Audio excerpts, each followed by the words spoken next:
જય સોમનાથ વિદ્યાર્થી મિત્રો, આ ચેપ્ટરનો છેલ્લો ટોપિક. આમ જોઈએ તો હજી વનસ્પતિનું ઉત્સર્જન તંત્ર રહેશે, પણ ઉત્સર્જનની વાત કરીએ તો છેલ્લો ટોપિક છે.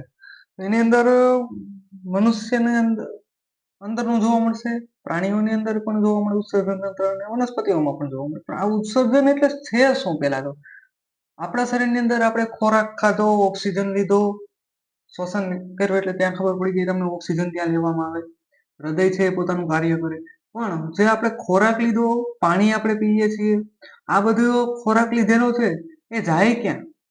તો કે ભાઈ આપણા શરીરની અંદર વિવિધ અંગોની અંદર તે કાર્ય કરત જોવા મળે, કોષોની અંદર શ્વસન થાય અને જે ઓક્સિજન ત્યાં પહોંચે, ઝારક શ્વસનની ઘટના જોવા મળે. તો ત્યાં આપણે આ ઘટના જોવા મળે કે ભાઈ ત્યાં આપણે ઉર્જા મળે. હું તમને એમ કહું કે આપણે જે ખોરાક જેટલો ખાઈએ છીએ એ બધો ઉર્જાની અંદર ઉપયોગમાં લેવાય છે? ન લેવાય. ક્યાંક ને ક્યાંક વધારો રહેતો હોય. શરીરની અંદર જેટલો જોઈએ એટલો ખોરાક છે એ તે રુધિરની અંદરથી તે લે છે. કોષ છે, માનો કે કોષ કોઈ, તો આની અંદર માનો કે આ કણો છે, આ બધા કણ છે, આ રુધિરનું આપેલું છે આપણે હિમોગ્લોબિન, તો અહીંયા એના ભેગા કણ આલો, માનો કે આ ખોરાક છે. શું છે? ખોરાક.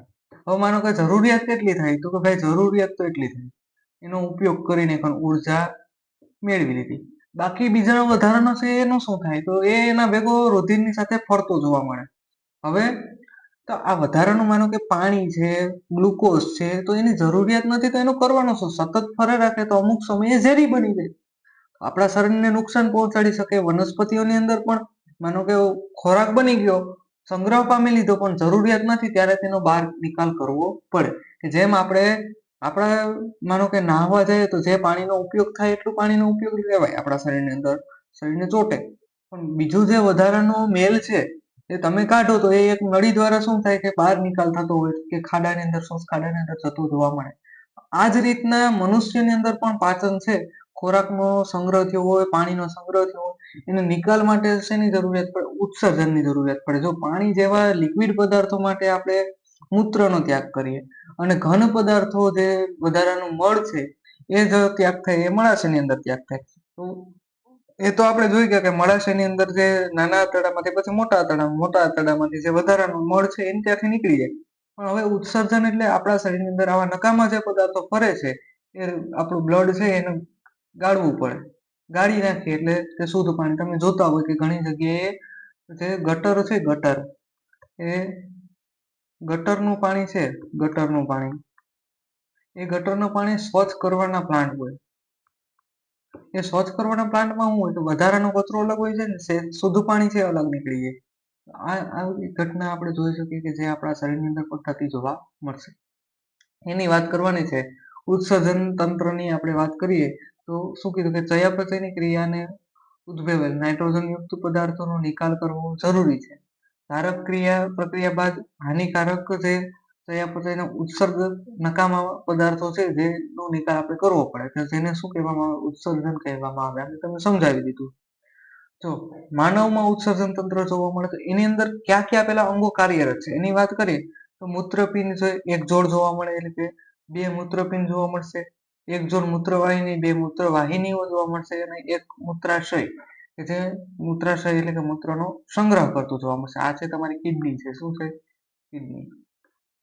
અને એક મૂત્ર માર્ગ જોવા મળે કે જે અલગ અલગ રીતના આપણે શરીરની અંદર જોવા મળે. મેલ ફિમેલની અંદર અલગ અલગ જોવા મળે. તો મૂત્રપિંડ છે એ ઉદરમાં કરોડ સ્તંભની કશેરુકવાઓની બંનેની પશ્વ બાજુએ આવેલું છે. આ તમારું શું દર્શાવે? સ્થાન દર્શાવે. તમને ક્યાંય પૂછાય તો તમને લખવાનું રહે. આ છે એ ઇમ્પોર્ટન્ટ માહિતી છે, યાદ રાખવી. મૂત્રપિંડનું નિર્માણ થાય પછી મૂત્રવાહિની દ્વારા શું થાય કે તે મૂત્રાશયમાં જાય અને ત્યાંથી તે એકત્રિત થઈ અને તે મૂત્રમાર્ગ દ્વારા શું થાય? નિકાલ થાય. જ્યાં સુધી ન થાય, એ જો જ્યાં સુધી મૂત્રમાર્ગ છે તેનો નિકાલ ન કરે ત્યાં સુધી ત્યાં તે સંગ્રહ પામે. ક્યાં? મૂત્રાશયની અંદર. હવે મૂત્રનું નિર્માણ છે એ રુધિરમાંથી નકામા પદાર્થો છે એને શું કરે છે? અલગ કરે છે અને બહાર તે ઠાલવે છે. તો ફેફસામાંથી કાર્બન ડાયોક્સાઇડ વાયુ રુધિરમાંથી અલગ થઈ જાય છે, જ્યારે નાઇટ્રોજન યુક્ત નકામા પદાર્થો છે કે જે આપણે તેને બહાર ત્યાગ કરી શકતા નથી. અને આ ઉત્સર્ગ દ્રવ્યો છે એની અંદર યુરિયા કે યુરિક એસિડ આવેલું હોય છે. મૂત્રપિંડમાં રુધિરથી અલગ કરવામાં આવે છે અને ફેફસાની જેમ મૂત્રપિંડમાં પાયા રૂપનું ગાળણ એક ખૂબ જ પાતળી દિવાલ અને રુધિર કેશિકા ગુચ્છ જે જોવા મળશે. આપણે આગળ જોશું કે મૂત્રપિંડ કિડનીની અંદર જે નાની એવી રચનાઓ ઘણી બધી સંખ્યાઓમાં જોવા મળે એનો આપણે ચર્ચા અહીંયા કરીશું. જે રુધિર કેશિકા ગુચ્છ આવેલું હોય, મૂત્રપિંડની પ્રત્યેક રુધિર કેશિકા ગુચ્છ એ ગુચડામય અને નલિકાના છેડે કપ જેવી રચના જોવા મળશે. ભાગ આકારનો જે ભાગ જોવા મળે, આ જે ભાગ છે આ કપ જેવી રચના, એટલે કે તમને આકૃતિ દર્શાવો અહીંયા, તો આ રીતના જોવા મળશે કે એક કપ જેવી રચના હશે આ રીતના, અને એની અંદર ગૂંચળામય જેવી રચના જોવા મળશે. આવી રીતના કંઈક આકારની જોવા મળે કે જેમ આપણો હાથ છે અને આ રીતના રુધિર કેશિકા ગુચ્છ જોવા મળશે. ત્યારબાદ જેને બાઉમેનની કોથળી તરીકે પણ ઓળખવામાં આવે છે, અને તે બંને તેની સાથે જોડાયેલ ગાળણ એકત્રિત કરવામાં આવશે. પ્રત્યેક મૂત્રપિંડ છે એ આવા અનેક ગાળણોના એકમો તેની અંદર જોવા મળે છે, જેને મૂત્રપિંડ નલિકા તરીકે ઓળખવામાં આવે છે. પ્રારંભમાં ગાળણ છે એ પદાર્થો જેવા કે ગ્લુકોઝ, એમિનો એસિડ અને ક્ષાર છે એનું વધુ પ્રમાણમાં પાણીનું ગળન થતું જોવા મળશે, કે ગાળવાની પ્રક્રિયા જોવા મળશે. પ્રત્યેક મૂત્રપિંડમાં નિર્માણ પામનાર મૂત્ર એક લાંબી નલિકામય અને મૂત્રવાહિની કહે છે. જે અહીંયા જોવા મળે છે, આ છે તમારી મૂત્રવાહિની, આ તમારી કિડની અને આ તમારો મૂત્રાશય, ત્યારબાદ મૂત્ર માર્ગ. તો આ રીતના તમારે મૂત્રવાહિની જોવા મળશે, અને તેમાં પ્રવેશ કરે છે કે જે મૂત્રપિંડને મૂત્રાશયની સાથે જોડે છે. મૂત્રાશય છે એ સ્નાયુ જોવા મળશે.